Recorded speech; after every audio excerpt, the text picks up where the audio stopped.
make a real appearance. Meanwhile, A.J. Przinsky will break down the Major League Baseball Speedway Classic, Reds-Braves, 85,000 tickets sold, and here's the crazy part, tickets still available. Well, the place is huge. It's monstrous. It's going to be a blast. Wow. But right now, we're talking about the breaking news out of Dallas. Micah Parsons said straight up, I don't want to be here anymore. He has requested a trade. He's posted a long explanation on Twitter, which ended with saying that he has submitted his trade request to Stephen Jones personally. Here's what else he said. I no longer want to be here. I no longer want to be held to closed-door negotiations without my agent present. I no longer want shots taken at me for getting injured while laying it all on the line for the organization, our fans, and my teammates. I no longer want narratives created and spread to the media about me. Brew, your reaction to this part of Micah's? Micah is an emotional guy. I think we all can see that, and he speaks his mind, and so I think that's where this comes from. But I'm glad he put it out there, because I do think, and I've said it, I think the Cowboys are going to eventually pay him. I still don't think he gets traded, despite his trade request, and I think they know they're going to pay him at some point. But so they're playing games, but he's serious. He's thinking, I can go out here any day, whether it's a practice or a game, get injured, my season is in jeopardy, or maybe my career. Like, it could change your entire career. So he wants to lock up his money now. And the reason I'm glad he did it, Coach, is because according to Micah, Jerry Jones had kind of tried to negotiate this with Micah without his agent. I'm fine with them talking generally about the contract. Of course, I'm sure Micah was like, I want to be here, Jerry. Have no doubts about I want to be here. We're going to work it out. But Jerry thinking that is it, that means there's a deal, that bothers me. Micah told Jerry, according to him, that my agent's going to call you. Obviously, your agent knows the ins and outs, the small print, all the particulars about a contract that a player generally won't know. So I don't like that Jerry is acting like we had a deal. Mike and I talked, a while ago, and we agreed to something when the agent has been calling and haven't been calling him out. So to me, this makes Jerry look bad, to me, because this is a player that clearly wanted to be a Cowboy, that clearly is your best player, and you've been playing games with him, and he's really upset. Now, so giving him that $200+ million contract will make him, he'll be fine. Sure. But I'm just saying right now, Micah is in his feelings, so I'm glad he put this out there. Where it says, I no longer want closed-door negotiations. Okay, don't go behind closed doors. You're an adult. Just say, I'm not going to negotiate. I'm not going to have these discussions. It's not like Jerry locked him in a room and said, you can't leave, and we're going to negotiate. If you don't want closed-door negotiations, then don't negotiate. That's the first part of this. Do you think he could be like, I see Jerry, we're talking, you know what I mean? And Jerry, hey, Micah, let's talk. And you're just having good, friendly conversation. Maybe it delves into a little contract. We're going to get this done, right? Yeah, we're going to get it done. Well, I'm just saying, when you list that as one of the things, that implies that there is some force that forced him to be inside that room. You have the ability to say, I'm not going to do this, and they'll respect it. It's not like he can hold you in the room against your will. So that's one component of it. And in terms of negotiating, we've seen Micah on a lot of his podcasts and things that you could see that maybe he would engage in negotiation and maybe say some things that Jerry could interpret as, okay, we have made progress here. I could absolutely see that being the case. This statement was obviously put out by his agent as opposed to Micah. I'm sure Micah had to sign off on it. And this is the problem with some agent-organization relationships. Just like in baseball, you have signability. There's an element of that with football, with who the player has representing him and what kind of history has happened between Jerry and this agent. And it doesn't seem like there's a very good relationship between those two guys. So it's hard to see where the progress is going to be made here short term. On-field impact, Coach. Let's say we're going to examine like where Micah could possibly go in a second.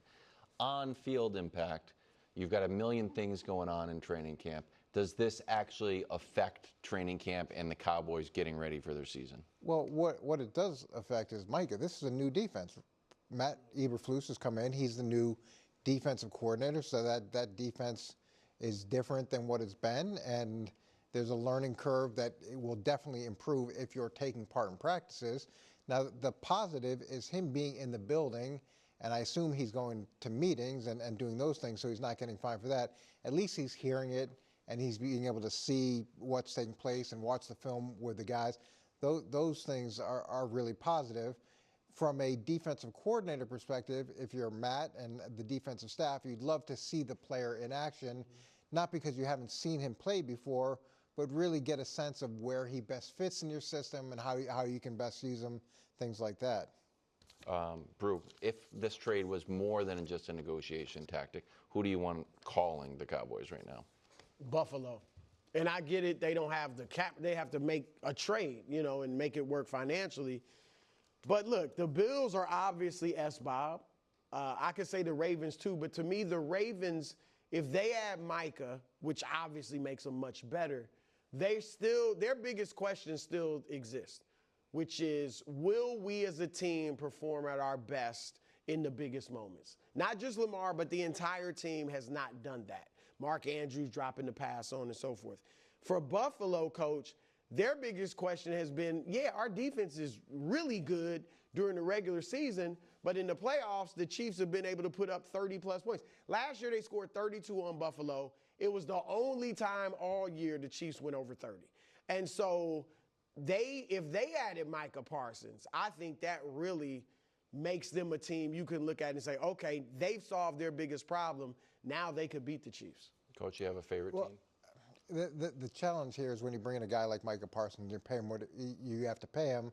It also depends on how the locker room is set up and what your defensive, not from a skill perspective, but how is he going to affect the locker room? So he's got the skill set, but he's going to want to be the marquee guy, and you're going to want to move him around, and you may have players in place. And now every day that goes on, he becomes less valuable to the next team because the learning curve becomes greater. So the fact that we're here in training camp and we've already played our first preseason game and this negotiation is still going on and now we're asking for a trade, it doesn't help anybody. The final question I have with you, Coach, I printed out teams just like the worst defenses, right? So Carolina gave up the most points. I think the Eagles gave up the least. If I was a GM and I'm Carolina, like, oh, we're the worst, so let's get Micah Parsons to get better. Or is it something like, we're the Eagles, we're the best, so let's get even better. Let's even like sharpen the sword. How should GMs be thinking about this? Yeah, you'd love to if you're the Eagle. Washington, that would be a really interesting place. But if you're the Cowboys, you don't want to trade within the division. Oh, the Giants do. So now you're going to have to look at this, and if you put together a trade, where would you want to place him so then you don't have to deal with him frequently too? But yeah, if you're close, that's where a lot of guys will take a chance thinking this one piece can get us over the hump. Similar to what's happening in baseball now, right? The teams that are in the hunt, they're going to get good players. Seattle. Detroit? Yeah. I mean, you got to get over the hump if you're Detroit. If I'm a close team, I'm like, you know what? This doesn't make any sense for us long term. Minnesota, I think, would be interesting defensively. Minnesota. You could move them around. They struggled defensively last year. It's a creative defense. But do you consider Minnesota close with J.J. McCarthy? They considered Minnesota close with J.J. McCarthy, and one of the issues they did have was defensively it didn't match up to where they were offensively. And Micah's still young. No, so I know, it's not like, but if you're gonna, if I was like, you know what, this is gonna hurt. If the deal was it's a ton of draft picks, it's gonna really hamstring us in 3 years, and it's a gamble. You know, but who's on a shorter timeline? Well, Minnesota feels like they have just about every position covered. Defensively is where they've struggled. If J.J. McCarthy's the real deal, you got the receivers. He just doesn't pass the confetti What test about for Miami? next year. And here's what happens too is it's not just the GMs that are making this decision, it's owners. Yeah. Because an owner is going to have to sign off on this. And if you're an owner like Stephen Ross and you've been close and you're frustrated and you're older and you have a lot of money, you can walk down to the GM's office and say, hey, let's go get that guy.